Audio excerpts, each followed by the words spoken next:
I shouldn't have followed him, but I had no choice left. Because the world I was running from wasn't just broken. It was watching me. It started with a message not meant for me, just a glimpse. A single line, "Don't let her leave after midnight." That was it, no name, no explanation, but everything inside me went silent after reading it, because I knew one thing for sure: it was about me. That night, I didn't pack, didn't think, didn't even cry. I just left, barefoot, cold, lost. Like staying alive required distance. The streets were empty, too empty, like even sound had disappeared. And that's when I saw him. Standing under a dying streetlight, not moving. Just there, like he already knew I would come. "You shouldn't be here," he said. His voice wasn't loud, but it stopped me more than fear did. Then I heard it, footsteps behind me, slow, controlled, following me. I turned slightly, closer than before. "Do you trust me?" he asked. I didn't, but I nodded, because fear doesn't wait for honesty, and in one motion he stepped in front of me, blocking me from the world. The footsteps stopped when they saw him. Then they disappeared so fast, like they never existed. When the silence returned, it felt heavier than danger. I stared at him. What just happened? He didn't answer immediately. His attention stayed on the dark road ahead, like he was making sure it stayed empty. Then he said quietly, "You were never supposed to be outside alone." That didn't explain anything, but it explained everything in a weird way. He didn't ask me to follow him. He simply started walking, like it was already decided. Somehow I followed him, not because I trusted him, but because I didn't trust anything else anymore. His apartment was too still. Not messy enough to feel lived in, not warm enough to feel welcoming. It felt like a place built for waiting. "Sit," he said softly. I did, because I was running out of ways to refuse reality. My feet were torn from running barefoot. I hadn't even realized how bad it was until he crouched in front of me without a word. His hands were steady, careful. Too careful for someone like him. He cleaned the wounds, wrapped them like it mattered. Then he handed me a hoodie. I didn't put it on. Just held it, because taking it felt like crossing a line I wouldn't be able to uncross. "Why are you doing this?" I asked. He didn't answer right away. The silence stretched slow, deliberate, like he was measuring how much truth I could survive. "Because I saw you," he said finally, "before anyone else did." That should have scared me. It didn't. It settled somewhere deep in my chest, instead quiet, permanent, like something that had been waiting for me long before I ever met him. That night, I couldn't sleep. Not from fear, but because I could feel him, not touching, not speaking, just there. Close enough that the air shifted around him. Close enough that breathing felt different, like gravity had changed and I had no choice but to fall into it. I kept thinking about him, about my situation. And somehow that made everything worse, because this place, this strange, silent space with him, felt safer than anything I had run from, and that didn't feel right. Because for the first time in a long time, I wasn't being ignored. Wasn't being pushed away. I was noticed. Days passed. He never asked questions, never demanded answers, never crossed a single line. And that made it worse, because he still knew. When I went quiet, when I skipped meals, when my eyes lingered too long on exits, he noticed everything. He noticed too much. "You notice everything too much. Even something small can't hide itself from you," I said once. He looked at me then. Not casually. Not briefly. He really looked. 'Cause noticing keeps you alive. Noticing people, their moods, their movements, the smallest shifts. That's what kept me alive all those years in my stepmother's house after my father died. I learned early, if you miss something, you don't get a second chance. Even that day, she was passed out on the sofa. I thought she needed help. Tried to take her to her room. That's when I saw the message. From a man I didn't know. But I didn't need to. I understood enough. They were coming for me. So I ran. Barefoot. No plan. Just instinct. Thinking about it now, I still can't believe how I survived. So when he said noticing keeps you alive, I nodded. Because I knew. After he left for work, I wondered what he really was. But I was too exhausted to care for long. Until one night, I saw his phone. A message: "She is still outside your control. Return her. They are searching. You'll get into trouble." My hands went cold. And when I looked up, he was already there. Watching me read it. "You saw it," he said. Not angry. Not violent. Just tired. "Who are they?" I asked. Silence. Then, I was trained to remove problems people don't want seen. That wasn't a threat. It was history. I stopped. He added quietly. "A long time ago." "Then why are they still after you?" His eyes shifted. Just slightly. Like something inside him was resisting the truth, because I failed to erase something. A pause. Then, you. My breath stopped. You knew me before? I whispered. No, but his voice softened. I saw you once. Years ago. You were just there, existing in a place you didn't belong. I couldn't forget you. That was the beginning of everything I was never supposed to feel. Then he said it. About my father. About who he was. About what they did. And finally, I was sent to kill you. No emotion. No pride, just absence. I told them I did, but I didn't. And that's when I understood, he didn't fail the mission. He failed to stay empty. After that, something changed. Not in him, in the space between us. That night, I almost left not because I wanted to but because I needed to know if I still could. He didn't stop me, didn't move, didn't reach for me. Don't worry, if you walk out I won't follow, he said quietly. That broke something in me because I understood then he wasn't trapping me. I turned back, walked toward him. I choose you, I said for the first time. You sure? He asked.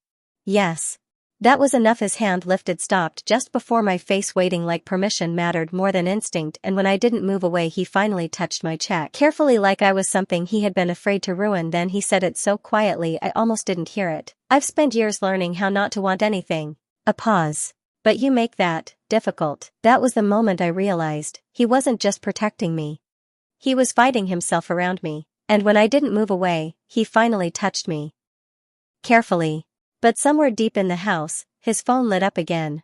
A new message, short. We know you didn't finish the job. And this time, he didn't let go of me. That night, the air changed, not outside from the inside. He felt it before I did. You should stay here, he said quietly. His voice was careful, like something underneath it was trying to break through. Why? I asked.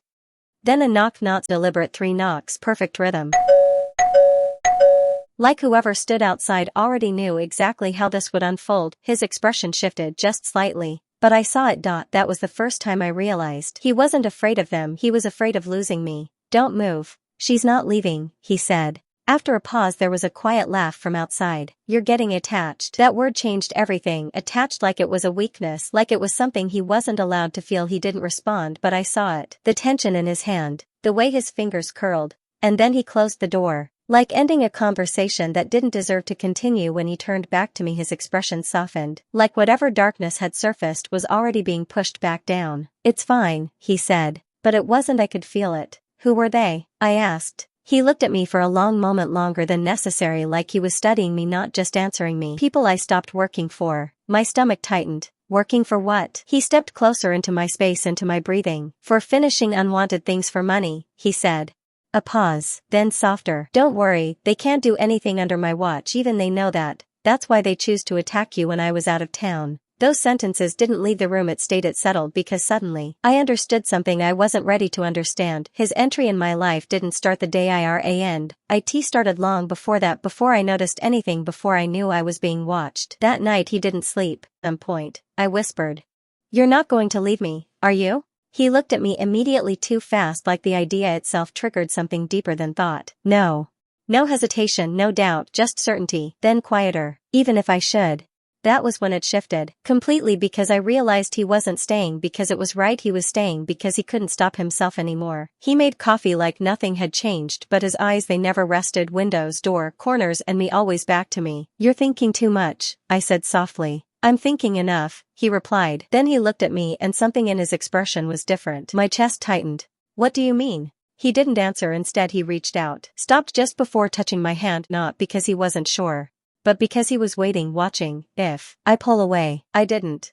That was the mistake. Or maybe the beginning. Because the moment I didn't move, something in him changed subtly. His hand didn't just touch mine, it stayed longer than necessary. Why do you look at me like that? I asked. He didn't answer immediately. For once, he hesitated, then quietly. Because I know what happens to things I care about. My heart slowed. And what happens? I whispered. His voice dropped, darker now, less controlled. They get taken. A pause, then softer, more dangerous. So I don't let go anymore. Suddenly I understood the difference. Before he was protecting me, now he was keeping me. That night, I couldn't sleep, not from fear but from the way the space between us had changed. Cause I always wanted someone to protect me. He was near the window, watching the world like it was something he no longer trusted to exist. Yet I walked toward him. Go back, he said softly. But I didn't. I sat beside him, and for the first time his expression broke, not into emotion, into something deeper, something raw. You don't have to sit alone, I said. After a long silence he spoke quiet, unsteady in a way he couldn't hide anymore. I've been alone so long. A pause. I don't remember how to stop. He didn't move away either. That was the moment everything changed, not loud, not sudden, permanent. Because after that night he stopped treating distance like safety and started treating it like something he refused to allow, and somewhere in that shift I realized something that should have scared me. He wasn't just afraid of losing me, he was becoming the kind of person who wouldn't let that happen. It started with silence. Not the peaceful kind. The kind that feels like the world is standing outside your door with its hand already on the handle. He noticed it before I did. Of course he did. That morning, he didn't open the curtains, didn't make coffee, didn't move for a long time. He just stood there, listening. What is it? I asked softly. He didn't answer immediately. Then quietly, they found us. My chest tightened. Who? He turned toward me, eyes darker than usual. The men your father made enemies of. He didn't soften it, didn't lie. And maybe that was kinder. After my father died, everything I knew collapsed too fast for grief to catch up. But now the truth came in pieces sharp enough to cut. My father had been more than a man with secrets. He had been a CIA agent. Years ago, during an operation no one would ever publicly admit happened, he killed the son of a powerful mafia king. The kind of man who measured grief in blood. The kind who answered pain with generations of pain. So when my father died, the bounty was placed on me. $2 million. To whoever brought proof I was gone. Not taken. Not hidden. Gone. I stared at him. You knew. Yes. How long? Long enough. Why didn't you tell me? He stepped closer. Because I wanted 1 week where you could breathe without knowing the world had priced your death. That answer hurt more than the truth. Because it meant he had cared before I understood how much. That evening, the front door opened. No knock. No warning. 3 men entered like they owned fear itself. Calm suits. Empty eyes. They smiled when they saw me and said, there she is. He moved before I could breathe. Not wildly.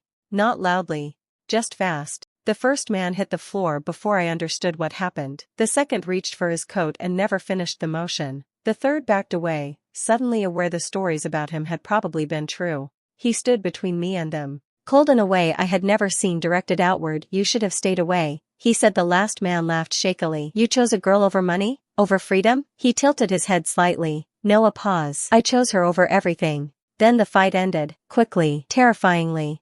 Like violence was a language he hated but still spoke fluently. When it was over, he turned to me immediately. All that coldness vanished. Are you hurt? His hands checked my shoulders, my arms, my face. As if the only damage that mattered would be mine. I'm okay, I whispered. His jaw clenched. You shouldn't have seen that. But I did. He looked away for a moment. Not ashamed, just angry that the world kept dragging ugliness to my feet. By midnight, we were gone. No bags, no goodbyes, just a stolen hour and an engine cutting through rain. We drove through the dark with the headlights off whenever another car passed. I sat beside him, pulse racing, while he kept one hand on the wheel and the other wrapped around mine like letting go would lose me. Behind us, lights appeared, then multiplied. They found the road, I whispered. They found the wrong one, he replied. He turned suddenly onto a narrow dirt path lined with trees. Branches scraped the car. Mud kicked high behind us. Gunshots cracked in the distance. My breath stopped. He leaned across me, pushing my head down gently. Stay low. What about you? I'm driving. Even terrified, I almost laughed. He drove like someone who knew exactly how panic moved and how to outrun it. The road ended near an abandoned storage shed. He killed the lights. The cars passed the turnoff. For 10 seconds, everything was silent.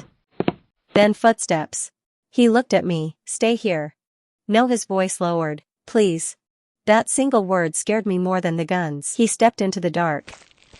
I heard shouts, running, a struggle, then silence again. Too much silence. When he came back, there was dirt on his shirt and blood on his knuckles that wasn't his. You're hurt, I said. Not enough to matter.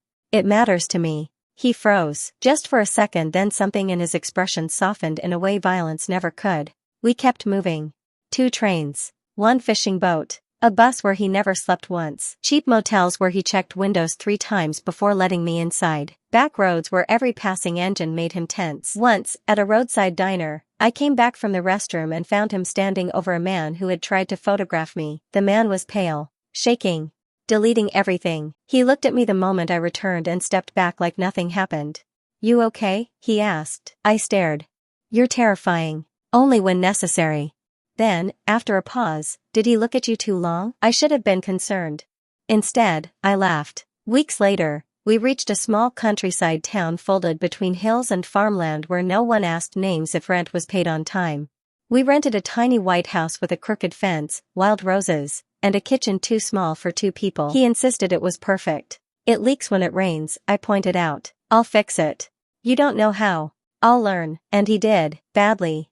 He hammered his thumb twice, swore once, glared at the roof like it had betrayed him personally. I laughed so hard I cried. He stared at me the entire time like my happiness was more interesting than victory. Life became strangely gentle. It had been months since anyone tried to kill us. Months since broken doors. Months since blood on the floor and engines in the dark. Now the loudest danger in our life was him trying to cook. I woke to the smell of something burning. Again. I followed it into the kitchen and found him staring at a pan like it had personally betrayed him. You're doing that thing again, I said sleepily. What thing? Trying to fight breakfast. It started first. I laughed. He looked over at me, and whatever argument he had disappeared instantly, because I was wearing one of his shirts. Nothing else but bare legs and messy hair. His eyes darkened in that quiet way they always did when he forgot the rest of the world existed. You need to stop looking at me like that, I said. Like what? Like toast isn't the thing burning. He glanced at the smoking pan, turned off the stove without looking, then walked straight toward me. Slowly, deliberately, like there was nowhere else worth being. When he reached me, he slid an arm around my waist and pulled me against him. I can buy more toast, he murmured. You're impossible. You're distracting. I smiled. You were staring first. I live here, he said calmly. So do I. Exactly. I laughed into his chest. That was the strange thing about him. He could be terrifying to everyone else. But with me, he was all rough edges turned soft. He kissed my forehead while I made coffee because he had ruined breakfast again. He stood too close while I cooked, pretending to help and mostly stealing touches. A hand at my waist. Fingers brushing mine. His chin on my shoulder while I stirred eggs. You know normal people give space in the kitchen, I said. I'm not normal people. That's true. And you like it. I glanced back. Unfortunately, his mouth curved slightly. Later that afternoon, I went outside to hang laundry. He also followed me. You know I'm only hanging clothes. I know. You know nothing dangerous is happening. I know. Then why are you here? He took a shirt from the basket and clipped it to the line beside mine. To supervise. You don't know how. I know enough. You clipped the sleeve. It's artistic. I laughed so hard I nearly dropped the basket. He watched me the whole time like laughter was the rarest thing he'd ever seen. That evening, rain started suddenly. Heavy and warm. I ran into the yard to pull the laundry down. He was behind me in seconds. You'll slip. I'm fine. You say that right before bad decisions. You chased armed men through a highway. And you're still the reckless one. Rain soaked us both within seconds. My hair stuck to my face. His shirt clung to his shoulders. I reached up and pushed wet hair from his forehead. He went still every time I touched him first. It was like the world paused to watch. What? I asked softly. You do that, he said. Do what? Act like you have no idea what you do to me. I smiled. Maybe I don't. That's dangerous. Then he picked me up without warning. I yelped and grabbed his shoulders. What are you doing? Preventing you from slipping. You're kidnapping me. You live here, my darling. He carried me inside while I laughed and pretended to struggle. Once we were in the kitchen, he set me on the counter too gently for someone so dangerous, too carefully for someone so obsessed. Rain tapped against the windows. The room smelled like coffee and storm air. He stood between my knees, hands resting lightly on my thighs. Not possessive, just there. Like closeness was a need he'd stopped apologizing for. You're staring again, I whispered. I know. Why? Because I can. That's not an answer. It's the only one you're getting. I rolled my eyes. He kissed me before I could respond. Slow. Warm. The kind of kiss that felt like being chosen on purpose. When he pulled back, I touched his jaw. You've gotten softer. I burned breakfast. I organized blankets. You planted flowers. They were for you. I smiled. That proves my point. He leaned in until our foreheads touched. No, he said quietly. You are the point. My heart betrayed me by melting immediately. You can't just say things like that. I can. It's unfair. You stay anyway. That night, we lay in bed while thunder rolled outside. I was half asleep when I felt him tuck the blanket higher around my shoulder. You know I'm awake, I murmured. I know. Taking care of you is peaceful. I turned toward him in the dark. That's the most romantic thing you've ever said. No, it isn't. Then what is? He was silent for a moment. Then his arm tightened around me. The most romantic thing I've ever said, he murmured near my hair, was when I told Death no. I stared at him. That was dramatic. It was true. I laughed quietly and kissed his chest. Obsessive. Yes. Mine? His hand slid into my hair gently. Entirely. I should have argued. Instead, I smiled against him and fell asleep there, wrapped in the arms of the man who once fought the world for me, and now argued with toast in the mornings. He burned breakfast every morning until he learned not to. He planted vegetables with the seriousness of military strategy. He followed me room to room without pretending otherwise. If I went outside, he came too. If I took longer than usual returning from the market, he was already halfway down the lane looking for me. Obsessive. Hopelessly obvious. And somehow, sweet. You know that's not normal, I told him once as he stood in the kitchen doorway watching me make tea. What part? The part where you stare at me like I'll disappear. He considered it. Then he crossed the room, wrapped his arms around my waist from behind, and buried his face against my shoulder. There, he murmured, problem solved. He never hurt me.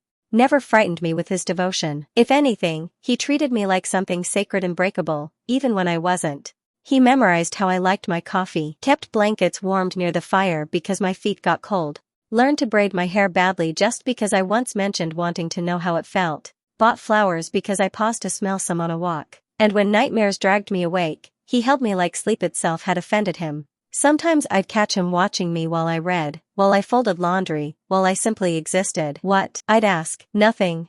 That's a lie. His mouth would soften. I'm making sure you're real. The obsession never left. It deepened. He hated closed doors between us. Hated when I walked alone at dusk. Hated strangers learning my name. He never demanded. Never ordered. But his need to keep me close lived in everything he did. One evening, I asked the question that had lived quietly inside me for months. If I ever wanted to leave, would you let me? He went still. The room itself seemed to pause with him. Then he walked over, knelt in front of where I sat, and took my hands carefully. If you truly wanted happiness somewhere else, he said quietly, I would open the door myself. My throat tightened. And then? His eyes lifted to mine. And then I would spend the rest of my life wanting what I can't have. There it was. The truth of him. Not ownership. Not cruelty. Love so intense it had nowhere else to go. I touched his face. I'm not asking because I want to leave. He closed his eyes briefly at that, then kissed my palm like gratitude hurt. Years passed. The bounty faded into rumor. Old enemies died, new ones forgot. But he never relaxed completely. Sometimes I'd wake at night and find him checking the locks before returning to bed to make sure I was still there. Sometimes I'd come home from town and he'd hold me a little too long. Sometimes he'd say my name for no reason except to hear that I answered. And I always did.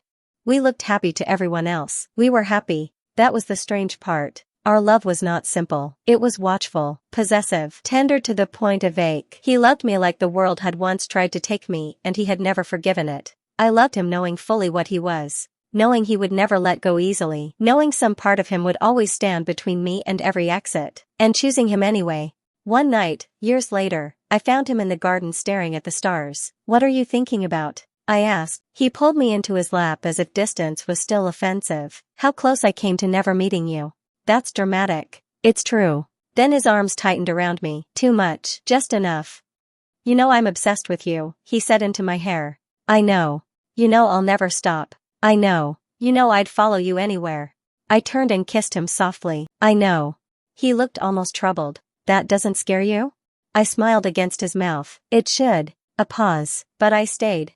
And that was our love story. Not clean. Not ordinary. But ours. The world once put a price on my death. He answered by building me a life. And even now, after everything, he still watches me like losing me would end him. Maybe it would. Maybe some loves are dangerous only because they are so deep. Maybe some people are made to adore too much. Maybe I was always meant to be loved by the man who could never let me go. And maybe, I never wanted him to.